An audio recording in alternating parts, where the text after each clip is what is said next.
गुजरात के गवर्नर आचार्य देवव्रत जी, गृह मंत्री श्री अमित शाह, मुख्यमंत्री श्री भूपेंद्र पटेल, राष्ट्रीय रक्षा यूनिवर्सिटी के वाइस चांसलर बिमल पटेल जी, प्रोफेसर्स, टीचर्स, यूनिवर्सिटी के छात्रगण, अभिभावकगण, अन्य महानुभाव, देवी और सज्जनों, राष्ट्रीय रक्षा यूनिवर्सिटी माना मेरे लिए एक विशेष आनंद का अवसर है। यूनिवर्सिटी देश भर में रक्षा के क्षेत्र में जो अपनी कैरियर बनाना चाहते हैं, और रक्षा का क्षेत्र सिर्फ यूनिफॉर्म और डंडा नहीं है, वो क्षेत्र बहुत विस्तृत है और उसमें वेल ट्रेन्ड मैन पावर ये समय की मांग है। और इसलिए रक्षा के क्षेत्र में 21वीं सदी की जो चुनौतियां हैं, उन चुनौतियों के अनुकूल हमारी व्यवस्थाएं भी विकसित हो और उन व्यवस्थाओं को संभालने वाले व्यक्तित्व का भी विकास हो। और उस संदर्भ में उस एक विजन को लेकर के ये राष्ट्रीय रक्षा यूनिवर्सिटी का जन्म हुआ। प्रारंभ में गुजरात में वो रक्षा शक्ति यूनिवर्सिटी के रूप में जानी जाती थी। बाद में भारत सरकार ने उसको एक पूरे देश के लिए अहम यूनिवर्सिटी के रूप में उसको मान्यता दी और आज ये एक प्रकार से देश का नजराना है, देश का गहना है, जो राष्ट्र की रक्षा के लिए यहाँ जो चिंतन, मनन, शिक्षा, ट्रेनिंग होगी, वो राष्ट्र रक्षा के लिए आने वाले कालखंड में देश के अंदर एक नया विश्वास पैदा करेंगे। आज जो छात्र छात्रा यहाँ से पढ़ करके निकल रहे हैं, उन्हें और उनके परिवार के सदस्यों को मेरी तरफ से मैं बहुत बहुत शुभकामनाएं देता हूं। आज एक और पावन अवसर है। आज के ही दिन नमक सत्याग्रह के लिए इसी धरती से दांडी यात्रा की शुरुआत हुई थी। अंग्रेजों के अन्याय के खिलाफ गांधी जी के नेतृत्व में जो आंदोलन चला, उसने अंग्रेजी हुकूमत को हम भारतीयों के सामूहिक सामर्थ्य का एहसास करा दिया था। मैं दांडी यात्रा में सम्मिलित हुए सभी सत्याग्रहियों का पुण्य स्मरण करता हूं और आजादी के 75 साल जब मना रहे हैं, तब ऐसे वीर स्वातंत्र सेनानियों को आदरपूर्वक श्रद्धांजलि देता हूं। साथियों, आज का दिन स्टूडेंट्स, टीचर्स, पेरेंट्स के लिए बहुत बड़ा दिन है, लेकिन मेरे लिए भी एक यादगार अवसर है। जैसे अभी अमित भाई बता रहे थे, किस कल्पना के साथ इस यूनिवर्सिटी का जन्म हुआ था। और स्वाभाविक है कि लंबे अरसे तक मंथन किया, बहुत एक्सपर्ट्स लोगों के साथ मैंने संवाद किया, दुनिया में इस दिशा में क्या क्या हो रहा है उसका अध्ययन किया और सारी मशक्कत के बाद एक छोटा सा स्वरूप यहां गुजरात की धरती पर आकार लिया। हम देख रहे हैं कि अंग्रेजों के जमाने में जो देश में रक्षा का क्षेत्र था, उस समय सामान्य तौर पर एक लॉ एंड ऑर्डर रूटीन व्यवस्था का हिस्सा था और अंग्रेज भी अपनी दुनिया चलती रहे इसलिए जरा दमखम वाले, लंबे चौड़े कद वाले डंडा चलाएं तो सब दूर पता चल जाए कि वो क्या है, इस इरादे से लोगों को रिक्रूट करते थे। जो रेशियल मार्सेस थे, कभी उसमें से चुनौती करते थे और उनका काम भारत के नागरिकों पर डंडा चलाना, यही एक प्रकार से उनका काम था, ताकि अंग्रेज सुख चैन से अपनी दुनिया चला सके। लेकिन आजादी के बाद उसमें बहुत रिफॉर्म्स की आवश्यकता थी, आमूलचूल परिवर्तन की आवश्यकता थी। लेकिन दुर्भाग्य से हमारे देश में उस दिशा में जितना काम होना चाहिए, हम बहुत पीछे रह गए और उसके कारण आज भी सामान्य जो परसेप्शन बना हुआ है, वो परसेप्शन खास करके पुलिस के संबंध में, ये परसेप्शन ऐसा बना हुआ है कि भाई उनसे बच के रहो, इनसे जरा दूर रहो। यूनिफॉर्म पे हमारे देश में सेना भी है, लेकिन सेना के लिए परसेप्शन क्या है? कहीं कोई संकट की घड़ी है और दूर से भी सेना दिखाई दे तो उसको लगता है कि अब तो कोई संकट नहीं है, ये लोग आ गए हैं।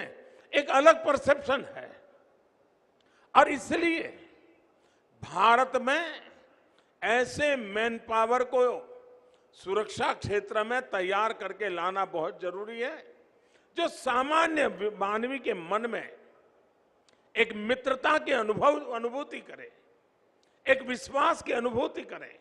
और इसलिए हमारी पूरे ट्रेनिंग मॉड्यूल को बदलने की बहुत आवश्यकता थी।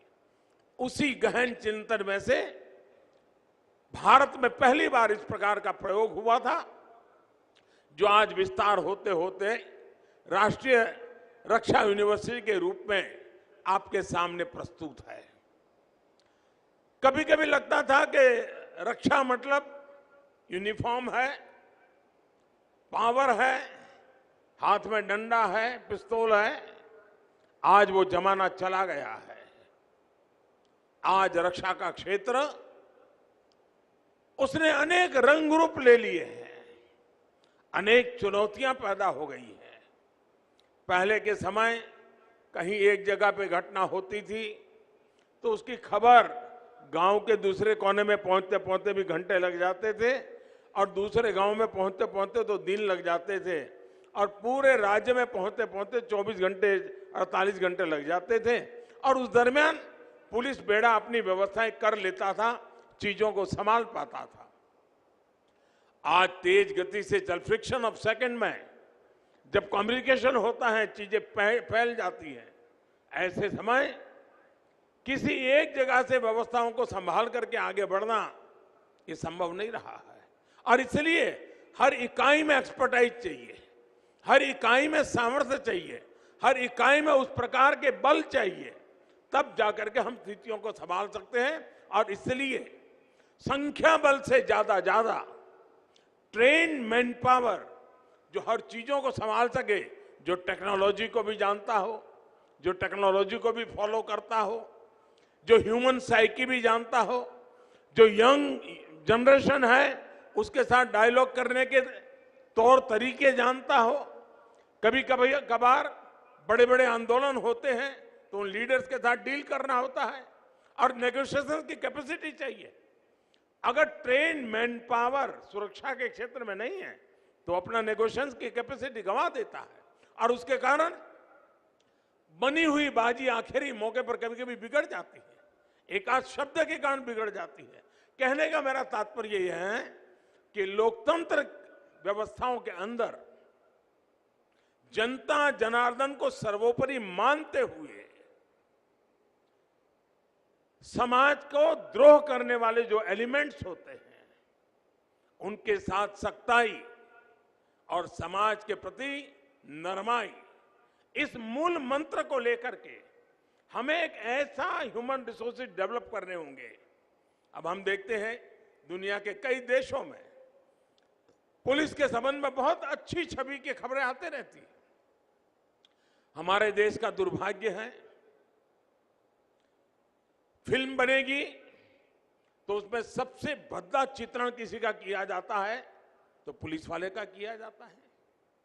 अखबार अगर भरे पड़े देखें तो उसमें भी भद्दे से भद्दा किसी का चेहरा बना दिया जाता है तो पुलिस वाले का बना दिया जाता है।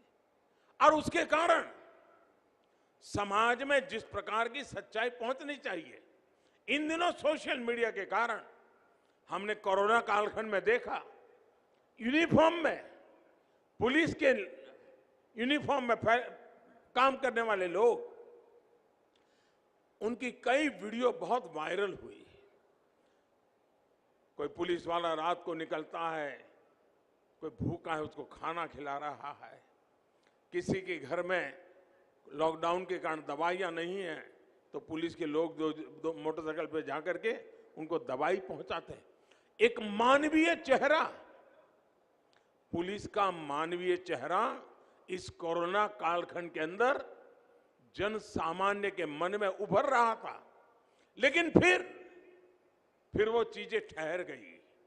ऐसा नहीं कि काम बंद हुआ है, लेकिन जिन लोगों ने एक नैरेटिव बना के रखा हुआ है, और जब नकारात्मक वातावरण होता है तो अच्छा करने की इच्छा होने के बाद भी उसका मन में निराशा आ जाती है। ऐसे विपरीत वातावरण में आप सब नौजवान तय करके घर से निकले हैं, आपके अभिभावक ये तय कर करके आपको यहां भेजा है कि कभी न कभी आप सामान्य मानवीय के हकों की रक्षा, सामान्य मानवीय की सुरक्षा की चिंता, समाज जीवन के अंदर सुख चैन का वातावरण बना रहे उसकी चिंता, सामान्य समाज जीवन के अंदर एकता और सद्भावना बनी रहे, हर कोई अपना जीवन बड़े उमंग और उत्साह के साथ यापन कर सके, समाज जीवन के छोटे मोटे उमंग उत्साह के प्रसंग बड़े आनंद और गौरव के साथ होते चले, इस भूमिका के साथ समाज जीवन में हम अपनी भूमिका कैसे अदा कर सके। और इसलिए अब सिर्फ कद काठी के आधार पर सुरक्षा बले देश की सेवा कर पाएंगे, वो एक सीमित तक सही है, लेकिन एक बहुत बड़ा क्षेत्र बन गया है जहां पर हमें ट्रेन मैन पावर की जरूरत पड़ेगी। आज का जो जमाना है, परिवार छोटे होते गए हैं। पहले तो क्या था, पुलिस वाला भी एक्स्ट्रा ड्यूटी करके थक करके घर जाता था तो एक बड़ा संयुक्त परिवार होता था, तो माँ संभाल लेती थी, पिताजी संभाल लेते थे, दादा दादी कभी घर में है तो संभाल लेते थे, कोई भतीजा संभाल लेता था, बड़े भाई साहब घर में है तो वो संभाल लेते, भाभी जी होती तो वो संभाल लेती थी। वो मन से हल्का हो जाता था और दूसरे दिन तैयार होके चला जाता था। आज माइक्रो फैमिली हो रहे हैं, जवान कभी 6 घंटे नौकरी, कभी 8 घंटे, कभी 12 घंटे, कभी 16 घंटे, और बड़ी विपरीत परिस्थिति में नौकरी करता है, फिर घर जाएगा, घर में तो कोई है ही नहीं, सिर्फ खाना खाओ, कोई पूछने वाला नहीं, माँ बाप नहीं है, कोई चिंता करने वाला एक अलग व्यक्तित्व नहीं है। ऐसे समय स्ट्रेस की अनुभूति हमारे सुरक्षा बल के क्षेत्रों के सामने एक बहुत बड़ी चुनौती बनती है। परिवार जीवन की कठिनाइयां, काम करते समय करनी पड़ती कठिनाइयां, उसके मन पर एक बहुत बड़ा स्ट्रेस रहता है। ऐसे समय में स्ट्रेस फ्री एक्टिविटी की ट्रेनिंग ये आज सुरक्षा क्षेत्र के लिए आवश्यक हो गई है, और उसके लिए ट्रेनर्स की आवश्यकता हो गई है। ये रक्षा शक्ति यूनिवर्सिटियां जो हैं, वे इस प्रकार के ट्रेनर भी तैयार कर सकते हैं जो शायद यूनिफॉर्म के काम में नहीं होंगे, लेकिन यूनिफॉर्म वालों को मन से मस्त रखने का काम यहां से ट्रेन होकर के लोग कर सकते हैं। आज सेना में भी बहुत बड़ी मात्रा में योगा टीचरों की जरूरत पड़ रही है। आज पुलिस बेड़े में भी बहुत बड़ी मात्रा में योगा और रिलैक्सेशन टेक्निक वाले टीचर्स की आवश्यकता लगी है। ये दायरा भी रक्षा क्षेत्र का अंदर आएगा। उसी प्रकार से टेक्नोलॉजी एक बहुत बड़ी चुनौती है, और मैंने देखा है कि अगर एक्सपर्टाइज नहीं है तो हम समय पर जो करना चाहिए वो नहीं कर पाते हैं, देर हो जाती है। जिस प्रकार से साइबर सिक्योरिटी के इश्यू बने हैं। जिस प्रकार से क्राइम में टेक्नोलॉजी बढ़ती चली जा रही है, उसी प्रकार से क्राइम डिटेक्शन में टेक्नोलॉजी सबसे ज्यादा मददगार भी हो रही है। पहले के समय में कहीं चोरी हो जाए तो चोर को पकड़ने में लंबा समय लग जाता था, लेकिन आज कहीं सीसीटीवी कैमरा होगा, सीसीटीवी कैमरा के फुटेज देख लीजिए तो फिर पता चलता हाँ ये व्यक्ति बड़ी आशंका से जा रहा है, पहले इस मोहल्ले में गया फिर इस मोहल्ले में गया। आप लिंक बिठा दें और आपके पास आर्टिफिशियल इंटेलिजेंस का नेटवर्क है तो बड़ी आसानी से एक व्यक्ति को ट्रेस करके आप ढूंढ सकते हैं कि यहां से निकला था, यहां आया था और यहां पर उसने कानून के विरुद्ध में काम किया है, पकड़ा जाता है। तो जैसा क्रिमिनल वर्ल्ड टेक्नोलॉजी का उपयोग कर रही है, वैसे सुरक्षा बलों के लिए भी टेक्नोलॉजी एक बहुत बड़ा सशक्त हथियार आया है। लेकिन सही लोगों के हाथ में सही हथियार और समय पर काम करने का सामर्थ्य ट्रेनिंग के बिना संभव नहीं है। और मैं मानता हूं कि दुनिया में बड़ी बड़ी घटनाएं, अगर आप इस क्षेत्र में आपके शायद यहां केस स्टडी पढ़ाते होंगे तो उसमें आता होगा कि किस प्रकार से टेक्नोलॉजी का उपयोग करते क्राइम किया जाता है और किस प्रकार से टेक्नोलॉजी के उपयोग से क्राइम डिटेक्ट किया जाता है। ये ट्रेनिंग सिर्फ सुबह परेड करना, फिजिकल फिटनेस, इतने से अब रक्षा क्षेत्र का काम नहीं रहा है। कभी कभी तो मैं सोच रहा हूं मेरे दिव्यांग भाई बहन शायद फिजिकली अनफिट होंगे तो भी अगर रक्षा शक्ति यूनिवर्सिटी में ट्रेन हो जाएंगे तो वे भी रक्षा क्षेत्र अंदर शारीरिक अक्षमता के बाद भी ट्रेनिंग के कारण, मानसिकता के कारण बहुत बड़ा योगदान दे सकते हैं। यानी पूरा दायरा बदल चुका है। हमें इस रक्षा यूनिवर्सिटी के माध्यम से उस दायरे के अनुकूल व्यवस्थाओं को कैसे विकसित करें, उस दिशा में जाना चाहिए। और जैसे अभी गृह मंत्री जी ने बताया कि उस समय एक प्रकार से गांधीनगर आज शिक्षा की दृष्टि से एक बहुत बड़ा वाइब्रेंट एरिया बनता जा रहा है। एक ही इलाके में इतनी सारी यूनिवर्सिटीज और 2 यूनिवर्सिटी हमारे पास ऐसी बनी है इसी धरती पर जो विश्व में सिर्फ पहली यूनिवर्सिटी है। पूरे विश्व में एकमात्र, पूरी दुनिया में कहीं पर भी फॉरेंसिक साइंस यूनिवर्सिटी नहीं है। पूरी दुनिया में कहीं पर भी चिल्ड्रन यूनिवर्सिटी नहीं है। गांधीनगर और हिंदुस्तान अकेला ऐसा है कि जिसके पास ये 2 यूनिवर्सिटीज है। और मैं चाहूंगा उसी प्रकार से नेशनल लॉ यूनिवर्सिटी, यानी क्राइम डिटेक्शन से लेकर के जस्टिस तक ये पूरा जो सिलसिला है उसको हमने समेटा हुआ है। और ये समेटा हुआ भी तब काम आएगा, ये तीनों यूनिवर्सिटीज साइलो में काम करेगी।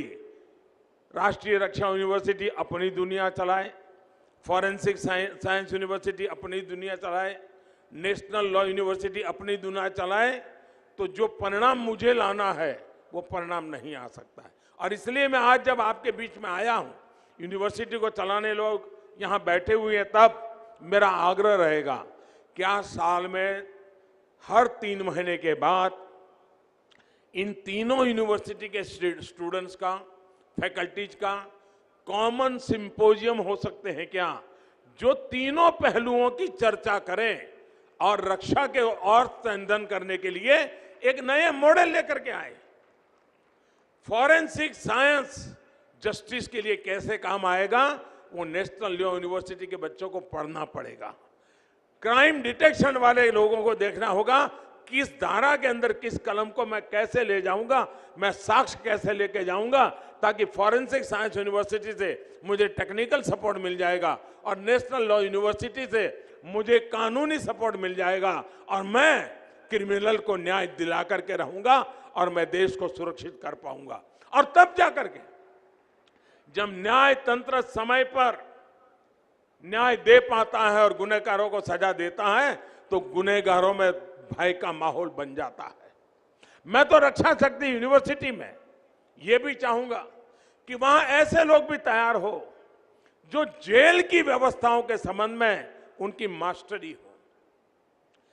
जेल की व्यवस्थाएं आधुनिक कैसी बने, जेल के अंदर जो कैदी है या जो अंडर ट्रायल है उनकी साइकी को अटेंड कर करके काम करने वाले लोग कैसे तैयार हो, वो गुनाह से बाहर कैसे निकले, किस परिस्थितियों में गुनाह करने गया था, इन सारी मनोवैज्ञानिक अध्ययन का काम फॉरेंसिक साइंस यूनिवर्सिटी में भी क्रिमिनल मेंटालिटी का बहुत बड़ा अच्छा अध्ययन होता है।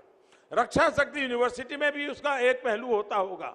मैं समझता हूं क्या हमारे यहां से ऐसे लोग तैयार हो सकते हैं कि जिनकी एक्सपर्टाइज यही हो, जो कैदियों के अंदर पूरे जेल के माहौल को बदलने में काम कर सकते हो, उनकी साइकी को अटेंड कर सकते हो और एक अच्छा मनुष्य बना करके वो जेल से भी बाहर निकले। इसके लिए योग्य ह्यूमन रिसोर्स की आवश्यकता होती है। सिर्फ जो कल तक पुलिस में काम, लॉ एंड ऑर्डर का काम किसी शहर के किसी कोने में संभालता हो और अचानक उसको कह दिया जाएगा अब जाओ जेल में संभालो, उसकी ट्रेनिंग तो है नहीं। ठीक है, उसका इतनी ट्रेनिंग है कि इस प्रकार के क्रिमिनल लोगों के साथ कैसे बैठना उठना वो तो उसको जानता है, लेकिन इतने से बात बनती नहीं है। मैं समझता हूं कि इतने सारे क्षेत्र फैल चुके हैं, उन सभी क्षेत्रों के लिए हमने इस दिशा में प्रयास करना होगा। आज मुझे इस रक्षा यूनिवर्सिटी का ये भव्य भवन का लोकार्पण करने का अवसर मिला है। जब हम इसके लिए जगह आइडेंटिफाई कर रहे थे तब मेरे सामने बहुत बड़े प्रश्न आए थे, बड़े दबाव आते थे। हर एक का कहना था साहब आप इतना दूर क्यों भेज रहे हैं, ये क्यों कर रहे हैं। लेकिन मेरा मत था कि अगर गांधीनगर से अगर 25-50 किलोमीटर दूर जाना पड़े, इससे यूनिवर्सिटी की अहमियत कम नहीं होती है। अगर यूनिवर्सिटी में दम होगा तो गांधीनगर का सबसे बड़ा फोकस एरिया ये बन सकता है। और आज भवन देखने के बाद, आज ये भवन देखने के बाद मुझे लगता है इसकी शुरुआत हो चुकी है, लेकिन इस भवन को हरा भरा रखना, ऊर्जावान रखना, शानदार बनाए रखना, ये दायित्व एक कॉन्ट्रैक्टर बिल्डिंग बना करके चले जाने से नहीं होता है, एक सरकार बजट खर्च कर दे इससे नहीं होता है। उसमें रहने वाला हर व्यक्ति उसे अपना माने, हर दीवार को अपनी माने, हर खिड़की को अपनी माने, हर फर्नीचर की एक एक चीज को अपनी माने और उसको अच्छा बनाने के लिए खुद कुछ करता रहेगा, तब जाकर के ये भवन अपने आप में शानदार रह सकते हैं। एक जमाना था अहमदाबाद में जब IIM बना था, 50 साल पहले की बात है, 50-60 साल पहले का वो भवन पूरे हिंदुस्तान में एक मॉडल के रूप में माना जाता था। बाद में जब नेशनल लॉ यूनिवर्सिटी का हमारा भवन बना तो पूरे हिंदुस्तान में नेशनल लॉ यूनिवर्सिटी के भवन की तरफ लोगों का आकर्षण हुआ था। मैं आज पक्का मानता हूं कि आने वाले दिनों में ये रक्षा यूनिवर्सिटी का कैंपस भी लोगों के लिए आकर्षण का कारण बनेगा। हमारे कालखंड में ही IIT का जो कैंपस बना हुआ है, एनर्जी यूनिवर्सिटी का जो कैंपस बना हुआ है, नेशनल लॉ यूनिवर्सिटी का कैंपस बना हुआ है, फॉरेंसिक साइंस यूनिवर्सिटी का जो कैंपस बना हुआ है, मैं समझता हूं इसमें एक और रत्न हमारे इस रक्षा यूनिवर्सिटी का कैंपस भी एक नया रत्न बनकर के जुड़ गया है। और इसके लिए मैं आप सबको बहुत बहुत बधाई देता हूं और मुझे पूरा विश्वास है कि यहां पर एक नई ऊर्जा, नई उमंग के साथ और देश का जो क्वालिटी, यानी एक प्रकार से सोसाइटी का जो कृमि बच्चे होते हैं, मैं उनसे निमंत्रण देता हूं कि आप इस काम को छोटा मत मानिए। आइए, ये देश की सेवा करने का बहुत बड़ा क्षेत्र है और कोई यहां आए हुए भी और हमारे पुलिस के जवान भी, हमारी होम मिनिस्ट्री भी, ये कभी गलती हम न करें। हमने न गलती की है पहले से। हमारा ये पुलिस यूनिवर्सिटी नहीं है, ये पुलिस यूनिवर्सिटी नहीं है, ये रक्षा यूनिवर्सिटी है जो संपूर्ण राष्ट्र की रक्षा के संदर्भ में मैन पावर तैयार करने वाली यूनिवर्सिटी है। वो अनेक फील्ड में जाएंगे, यहां से ऐसे लोग भी तैयार होंगे जो रक्षा के क्षेत्र में काम करने वालों का न्यूट्रिशन क्या होना चाहिए उसकी एक्सपर्टाइज होगी। कोई ऐसे एक्सपर्ट तैयार होंगे कि क्रिमिनल दुनिया के रिकॉर्ड बनाने के सॉफ्टवेयर कैसे होने चाहिए उस पर काम करेंगे।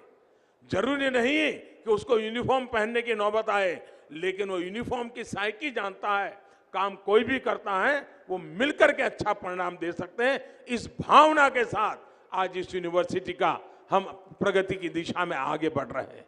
और जैसा हमने सोचा है, फॉरेंसिक साइंस यूनिवर्सिटी देश में फैलनी चाहिए, रक्षा शक्ति यूनिवर्सिटी देश में फैलनी चाहिए। और विद्यार्थी काल से बच्चे के मन में, कुछ बच्चे रहते हैं जो बचपन से सोचते हैं मुझे स्पोर्ट्स पर्सन बनना है, कुछ लोग बचपन से सोचते हैं हमें डॉक्टर बनना है, कुछ लोग बचपन से सोचते हैं हमें इंजीनियर बनना है।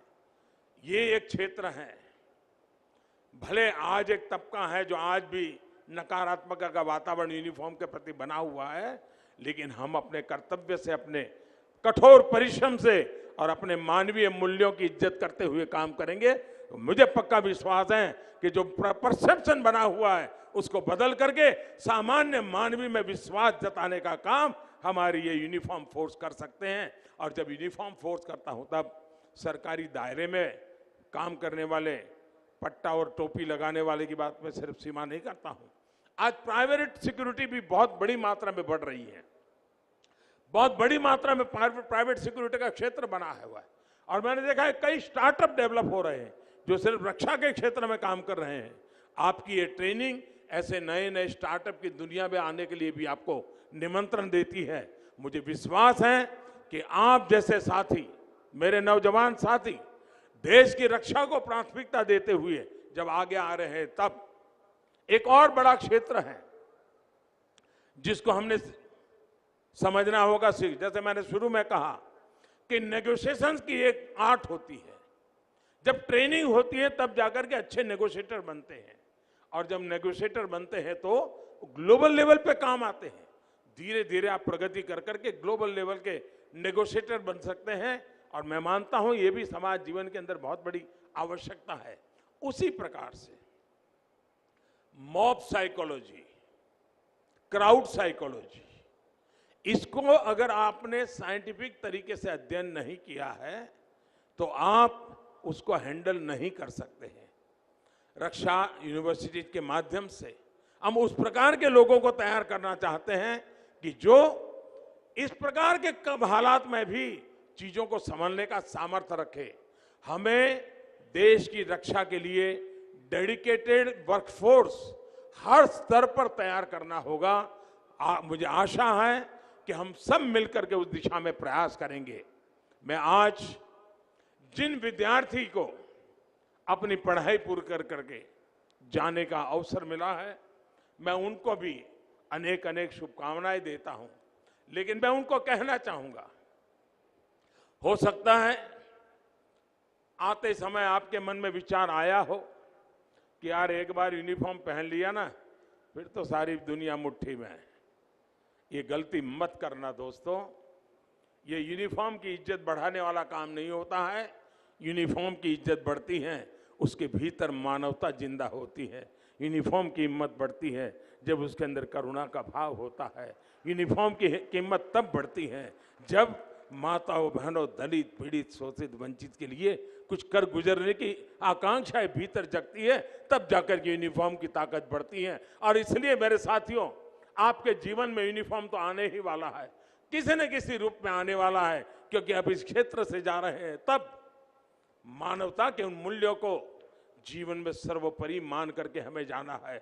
हमें मन में संकल्प लेकर के जाना है कि समाज जीवन में इस फोर्सेस के प्रति जो भाव बना हुआ है, उस अभाव को प्रभाव रहते हुए भी अपनेपन के भाव से मुझे जोड़ना है। और इसलिए मैं चाहता हूं यूनिफॉर्म का प्रभाव बना रहना चाहिए, लेकिन उसमें मानवता का भाव कतई नहीं होना चाहिए। इस भाव को लेकर के मेरी सारी नौजवान पीढ़ी आगे बढ़ेगी तो बहुत बड़ा परिणाम मिलेगा। मेरे लिए खुशी की बात है, जब अभी मैं यहां सम्मानित कर रहा था कुछ विद्यार्थियों को, मैंने गिना नहीं, लेकिन मेरी ये प्राथमिक इंप्रेशन ये है कि शायद बेटियों की संख्या ज्यादा थी।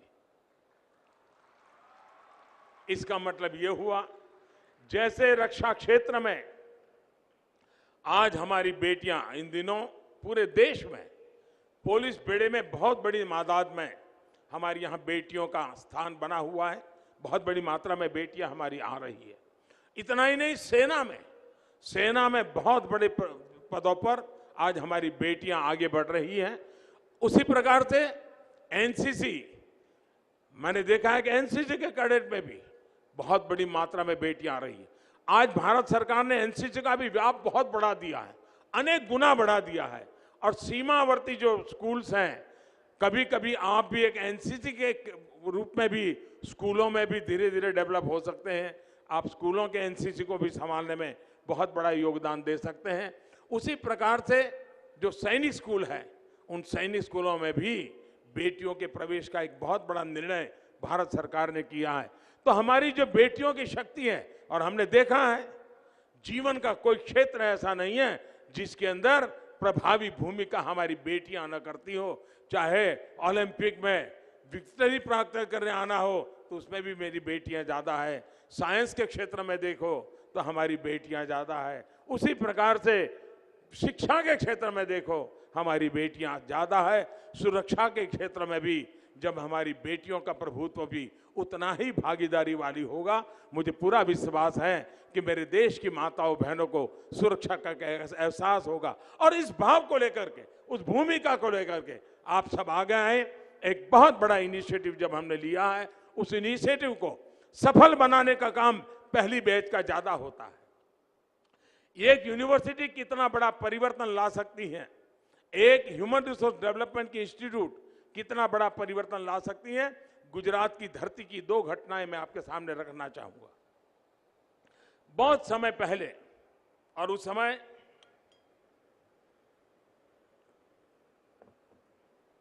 गुजरात में सरकार का रोल नहीं था, लेकिन यहां के जो महाजन लोग थे, अहमदाबाद के समाज के जो श्रेष्ठी लोग थे, व्यापारी लोग थे, उन्होंने मिलकर के तय किया कि गुजरात में एक फार्मेसी का कॉलेज होना चाहिए। आज से 50-60 पहले फार्मेसी का एक कॉलेज बना, तब वो एक मामूली सा कॉलेज का निर्माण हुआ।